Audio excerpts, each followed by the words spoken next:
তোমাদের সঙ্গে একটা ভিডিও শেয়ার করছি, একবার দেখো। আরে করছি কোথায় মাল? আরে ওই তো ওখানে বাচ্চাগুলো কোথায়? আরে কোথায় ধরবো?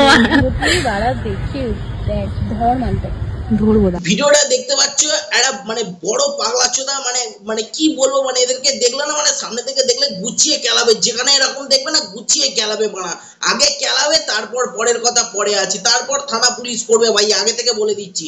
মানে দেখতে পাচ্ছ একটা পার্কে গেছে, ছোট ছোট বাচ্চা মেয়েরা গেছে, সেইখানে গিয়ে মানে কি আর বলবো, ওরা মুখ দিয়ে খারাপ কথা ছাড়া ভালো কথা বেরোয় না। দেখো ভাই, আরজি করের ঘটনাটা নিয়ে সমগ্র মানুষ জাতি যখন বিচার চাইছে, তখন যে কিছু পাগলা চোদার এত যে কেন বাই আছে আমি বুঝতে পারি না ভাই। এদের এত বাই আছে কোত্থেকে তো পড়া, সেটাই আমি বুঝতে পারছি না ভাই। এদেরকে কেউ মদত দিচ্ছে নাকি মানে, সেটাও আমি বুঝতে পারছি না।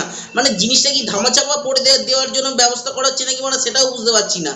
মানে আমাদের আরজি করে যে ঘটনাটা ঘটেছে, সেটা তো আজকে আমার দিদির সঙ্গে ঘটতে পারতো। মানে সত্যি কথা বলছি, আমার দিদিও ঘরে আছে, মানে আমার পাশের বাড়ি যে ছোট বোনটা আছে ক্লাস 6-এ পড়ে, তার সঙ্গে তো ঘটনা করতে পারতো।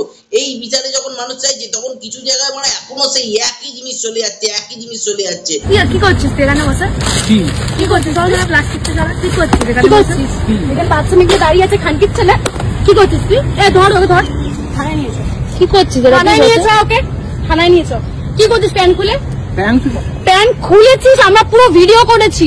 যে দিদিগুলো যেটা করেছে একদম ঠিক করেছে মাইরি। দিদিগুলোর জায়গায় যদি আমি থাকতাম না, মালটার কেটে ওর মুখে গুজে দিতাম, পাড়া বলতাম নে এবার নিজেরটা নিয়ে, নিজেরটা মুখে নিজে নিয়ে নিজেরটা নিয়ে ঘোর। পাড়া কি বলো মাইরি, কি বলো, মানে এরা কি কোনোদিনও মানুষ হবে না? এবার যদি এরা থানায় যায়, বলবে এরা মানসিক ভারসাম্যহীন। আরে পাগলা চোদা, মানসিক ভারসাম্যহীন কি করে হচ্ছে?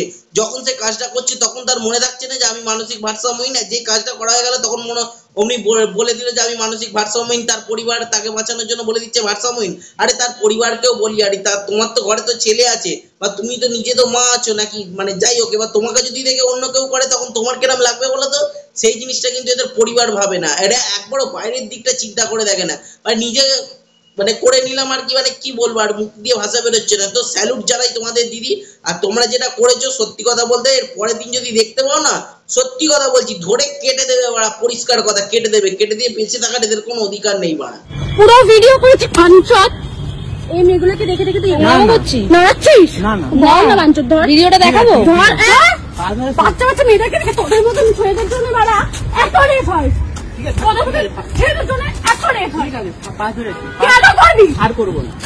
কি বলবো, এত খারাপ লাগে। মানে ছোট ছোট বাচ্চা মেয়েগুলোর জন্য, যেখানে আজকে সবাই আর মানুষ জাতি এক হয়ে গেছে, সবাই বিচার চাইছে। মানে একটা শিক্ষা থেকে যেন অন্য মানুষের শিক্ষা হয়। এখানে যে কিছু বিভিন্ন শহরের বিভিন্ন জায়গায় এত পাগলা চোদা আছে, তারা যে কি করে জিনিসগুলো করছে সেটাই তো বুঝতে পারছি না ভাই। এদের ঘরে কি মা বোন নেই নাকি? আরে নিজেদের ঘরে মা বোন থাকতে তোরা কি করে অন্যজনের ওপরে এইসব মানে অত্যাচার গুলো করিস? মানে মুখ দিয়ে আনতেও সত্যি কথা বলতে খুব বিরক্ত লাগে এইসব জিনিসগুলো নিয়ে। তোরা কি করে করিস বলতো? মানে একবারে চিন্তা ভাবনা করিস না যে আজকে তুই যার উপর করছিস, কালকে তোর তো মা আছে, বোন আছে, কেউ যদি তোর মা বোনের উপর করে তোর কেমন লাগবে বলতো? তখন সেই দিকটা একবার চিন্তা ভাবনা করিস না। তাছাড়া এখন যা পরিষেবা হয়ে গেছে, সবকিছু গেল, জেলে ঢুকলো, কোনো ব্যাপার নয় আর কি। অনেক রকম সব ওপর মহলে লোকেরা আছে, হয়ে গেল ভাই, বেরিয়ে চলে এলো। তারপরে তো একটাই বলে দেবে যে মানসিক ভারসাম্যহীন। কি করে যারা মানসিক ভারসাম্যহীন হয় সেটাই তো বুঝতে পারি না। যখন জিনিসটা করছে তখন একদম নিজের মনে করে গেল, তখন মারা মানসিক ভারসাম্যহীন হলো না। আর যখন কাজ করার পর যখন ধরা পড়ে গেল, তখন মারা মানসিক ভারসাম্যহীন হয়ে গেল। বাহ, মানে আর কত রকমের যে দেখবো সেটাই এখন বাকি আছে। তোমরা আমাদের প্রতিবাদ চালিয়ে যাবো। We want justice.